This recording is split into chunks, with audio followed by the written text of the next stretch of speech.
Here's your YouTube video script, about 600 words, flowing naturally in paragraphs without headings, intros, or narrator cues. Recently, automotive enthusiasts have been buzzing with anticipation over the potential revival of the Ford Gran Torino. Although nothing official has been confirmed by Ford, concept renderings have captured imaginations. A visionary digital artist known as V Burlap on Instagram has created a realistic yet imaginative rendering of what a modern 2025 Ford Gran Torino could look like. The visual shows a muscular build with broad shoulders, vented fenders, and a sloping roofline, as well as twin taillights and a bold rear diffuser, an evocative design that feels retro yet futuristic at once. The rendering hints at the possibility of this model being an electric competitor to the Dodge Charger Daytona, quietly powerful, but unmistakably aggressive, Auto Evolution 1. Such renderings gain traction because Ford's current lineup is heavily focused on crossovers, SUVs, and pickups, leaving the era of classic muscle behind for most buyers. Still, many enthusiasts would love to see a modern Gran Torino rooted in electric power or perhaps even a traditional V8.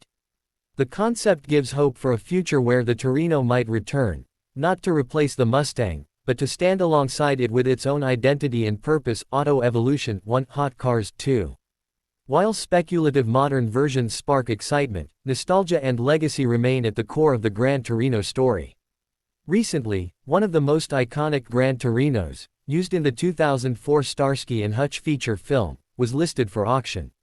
This particular 1974 Gran Torino is one of only 9 used in the movie, and its appearance at auction has reignited interest in these classic cars and the cultural impact they carry. Ford Authority 3. Looking back to the golden age of the Torino, the 1972 Ford Gran Torino Sport was a standout muscle car. Powered by the potent 351 Cobra Jet V8, it may not have been as dominant as the Torino Cobra, yet it earned its place in history with strong performance credentials.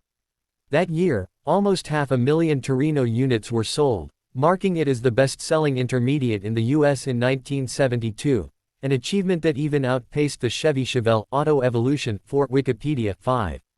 Beyond production numbers, the Torino's legacy shines in pop culture. The Gran Torino became famous as the red, stripe-accented car of Starsky and Hutch, immortalized on television throughout the mid-1970s. In response to the show's popularity, Ford released a limited edition in 1976, just 1,305 units of factory-built Starsky and Hutch replica Gran Torinos, plus 3 pilot cars. These came in bright red with a white side stripe, mimicking the TV car, and featured performance enhancements like the 351 modified or even a 429 V8 in some cases. Wikipedia 6. More recently, archival stories of Gran Torinos in unexpected places continue to emerge, from a 1974 Torino found abandoned in a barn to a 1972 model that seemed lost to time until a wash in 20 years brought it back to life. These tales of rediscovery remind us of the passion and nostalgia still attached to the Gran Torino name. Auto Evolution 4. Synthesizing all of these threads, the story of the Ford Gran Torino remains rich and evolving. On one hand, fans dream of a sharp, electrified modern reincarnation, one that pays homage to its roots while boldly stepping into the future. On the other, real-world artifacts of its past continue to surface, fueling both market demand and emotional attachment. Auction news keeps the legacy alive, while renderings keep the imagination running. And in between, the achievements of the original muscle cars from the early 1970s remind us why the Gran Torino earned a special place in automotive lore. This is not just a tale of metal and marketing, but a living narrative of classic heritage meeting modern possibility. Whether as high-spec illustrations of what could be, or as dusty examples whispering tales of days gone by, the Gran Torino continues to ride on the edge of legend and reality, and car lovers everywhere are watching, waiting, hoping. Let me know if you'd like tweaks in tone.